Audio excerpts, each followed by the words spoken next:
1 जनवरी 2026 नए साल पर ये 5 कार्य जरूर करें। छप्पर फाड़ कर होगी धन वर्षा मां लक्ष्मी आपके घर दौड़ी चली आएंगी।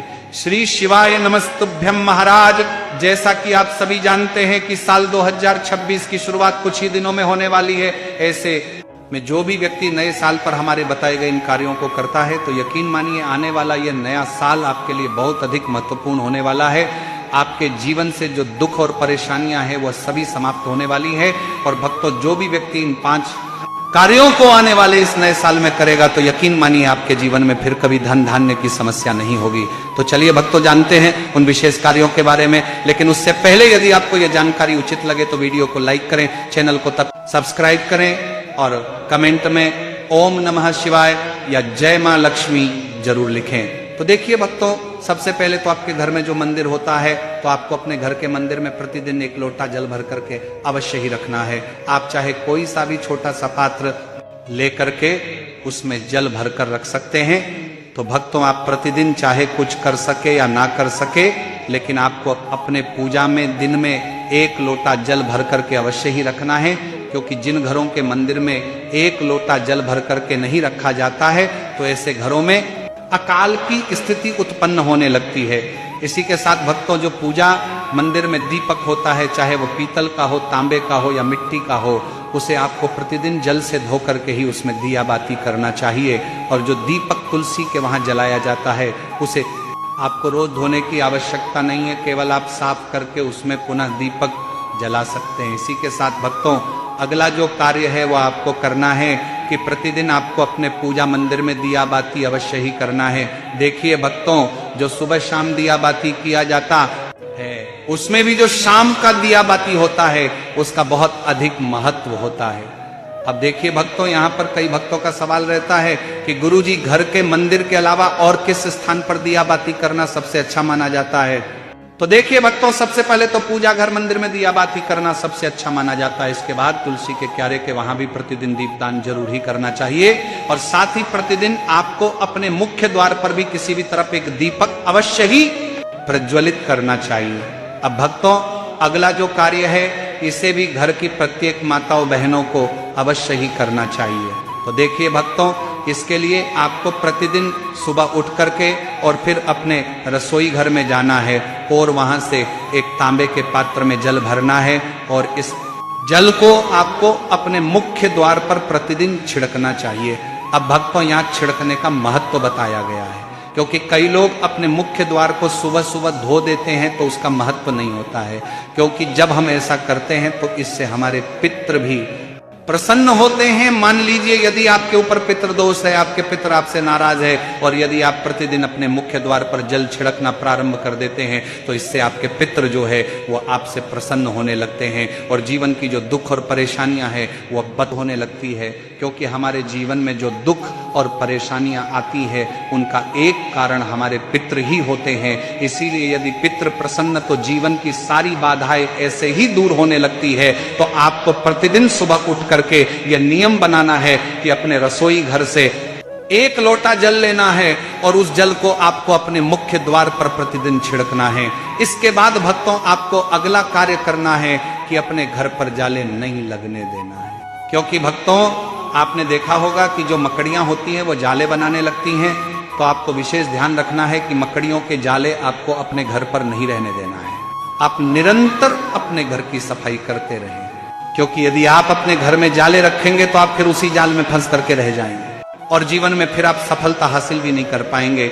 यानी कि जीवन में एक परेशानी समाप्त नहीं होगी, दूसरी आ जाएंगी, दूसरी समाप्त नहीं होगी, तीसरी आ जाएगी। तो इसीलिए आपको अपने घर पर मकड़ी के जाले नहीं बनने देना है। तो साफ सफाई का विशेष ध्यान रखें, क्योंकि माँ लक्ष्मी वहीं पर निवास करती है जहां पर हमेशा साफ सफाई रखी जाती है। इसके बाद भक्तों, आपके घर में जो झाड़ू रखी होती हैं ये भी आपके घर में माँ लक्ष्मी को प्रसन्न करने में अहम भूमिका निभाती हैं। तो आप जहां भी अपने घर में झाड़ू को रखें तो एक बात हमेशा ध्यान रखें कि झाड़ू को कभी भी खड़ा करके नहीं रखना चाहिए। इसी के साथ यदि झाड़ू आप रखना भी चाहे तो ऐसी जगह रखें जहां पर किसी भी व्यक्ति की नजर आपके उस झाड़ू पर ना पड़े। तो आपको झाड़ू को कभी भी पलंग के नीचे नहीं रखना चाहिए और न ही अपने रसोई घर में भी झाड़ू रखना चाहिए। आपको ये जो झाड़ू है हमेशा एकांत स्थान पर ही रखना चाहिए। और भक्तों, यदि आपके झाड़ू पर यदि आपका पैर लग जाता है, आपकी ठोकर लग जाती है, तो आपको अपने झाड़ू से माफी जरूर मांगना है, क्योंकि झाड़ू में माता लक्ष्मी का ही वास माना जाता है।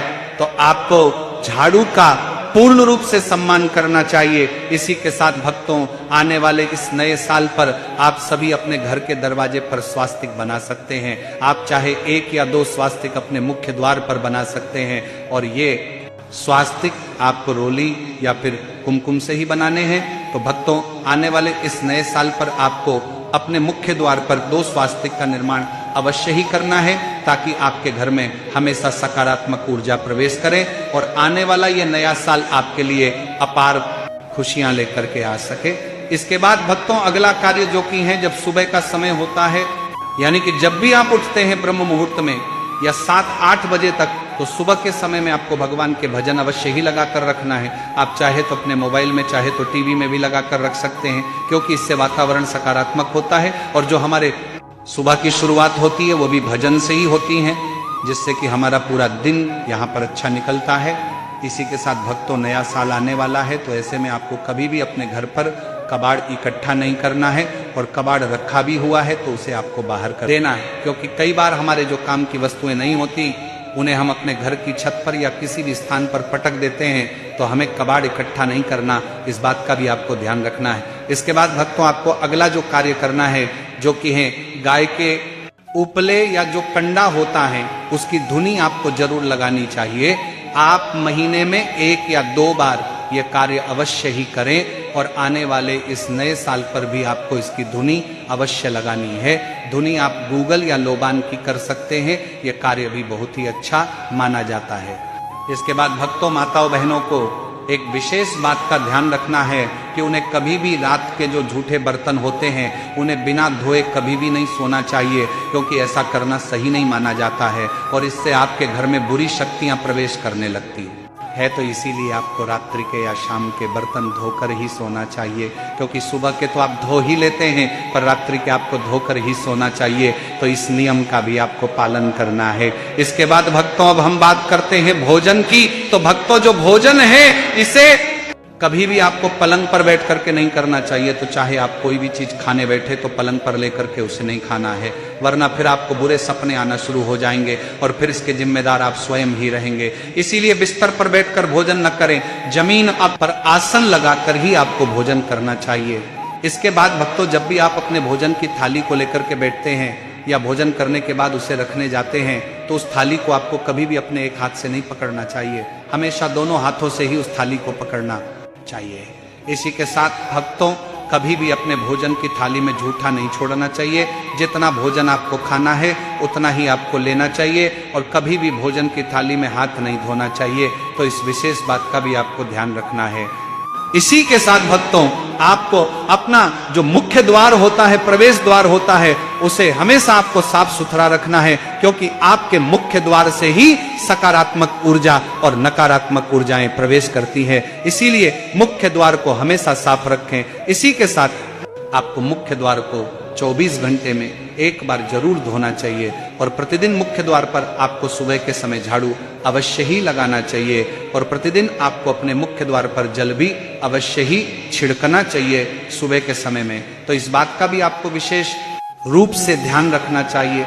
इसी के साथ भक्तों, आपको जो अपने जूते चप्पल हैं, इन्हें भी आपके घर में इधर उधर कहीं भी नहीं रखना चाहिए, क्योंकि यदि आप ऐसा करते हैं तो इससे आपके घर में दरिद्रता आती है, यानी कि घर में पैसों की तंगी बढ़ने लगते हैं। इसीलिए आपको जो है अपने चप्पल और जूते को इधर उधर नहीं रखने हैं, व्यवस्थित रूप से आपको अपने घर में चप्पल और जूते को रखना चाहिए। इसी के साथ चप्पल या जूते पहनकर आपको अपनी रसोई घर में या फिर बेडरूम आदि में भी नहीं जाना चाहिए।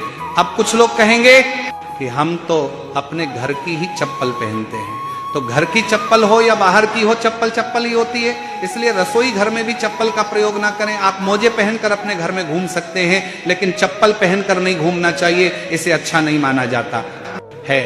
तो इस बात का भी आपको ध्यान रखना है। इसी के साथ भक्तों, आपने देखा होगा कि कई लोग अपने घर को अधिक सुंदर बनाने के लिए कई तरह के पेड़ पौधे लगा लेते हैं, और उनमें वो कांटेदार पौधे भी वो लगा लेते हैं। तो भक्तों, यदि आप भी अपने जीवन दुख और परेशानियों को नहीं बुलाना चाहते तो आपको अपने घर की सीमा के अंदर कांटेदार पौधे नहीं लगाना चाहिए। इसी के साथ कुछ वृक्ष भी ऐसे होते हैं जिन्हें घर पर नहीं लगना चाहिए। उन्हीं वृक्षों में से पहला वृक्ष आता है बेर का वृक्ष। बेर के वृक्ष में भी कांटे होते हैं, इसलिए इस वृक्ष को भी नहीं लगाना चाहिए।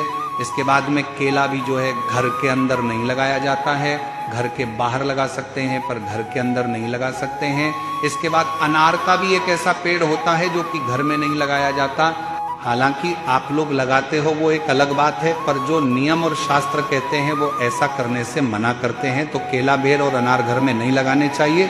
और जितने हमने आपको ये पेड़ बताए ये आपको घर के मेन गेट के बाहर भी नहीं लगाने चाहिए। और यहाँ पर एक बहुत जरूरी बात और आती है कि अगर आपके घर के मेन गेट के बाहर कोई भी कांटे का पेड़ है तो आपको उस कांटे के पेड़ को हटवा देना चाहिए। वो बिल्कुल भी अच्छा नहीं माना जाता है। तो घर के बाहर भी आप लोगों को अच्छे अच्छे पेड़ ही लगाने चाहिए, कांटेदार पेड़ नहीं रखने चाहिए। और घर के बाहर कोई भी कांटे वाला पेड़ होना भी नहीं चाहिए। इस बात का आप लोगों को ध्यान रखना है। इसी के साथ भक्तों, घर में ऐसी कोई जगह जहां से पानी टपक रहा हो या फिर पानी की टंकी रखी हुई है और उसमें से पानी का रिसाव हो रहा है तो इसे भी आपको ठीक करवा लेना है। क्योंकि घर के नल से या फिर घर की टंकी से या फिर किसी भी स्थान से पानी का टपकना या पानी का रिसाव होना आने वाली कोई बड़ी समस्या का संकेत होता है, तो उसे आपको ठीक करवा लेना चाहिए। इसी के साथ भक्तों, जो मोर पंख होता है उसे आपको अपने घर के पूजा मंदिर में अवश्य ही रखना चाहिए। और जो विद्यार्थी होते हैं, जो पढ़ाई लिखाई करते हैं, उन्हें अपनी किताबों में भी मोर पंख अवश्य ही रखना चाहिए, ताकि उनका जो मन है वह पढ़ाई लिखाई में लग रहा है जो सके और उन्हें भी अपने जीवन में तरक्की प्राप्त हो सके। तो विद्यार्थी के लिए मोर पंख बहुत ही शुभ माना जाता है। तो भक्तों, यह कुछ ऐसे नियम थे, कुछ ऐसे कार्य थे जिन्हें आपको नए साल में अवश्य ही करना चाहिए। यदि जानकारी उचित लगी हो तो वीडियो को लाइक करें, चैनल को सब्सक्राइब करें और कमेंट में ओम नमः शिवाय जरूर लिखें। धन्यवाद।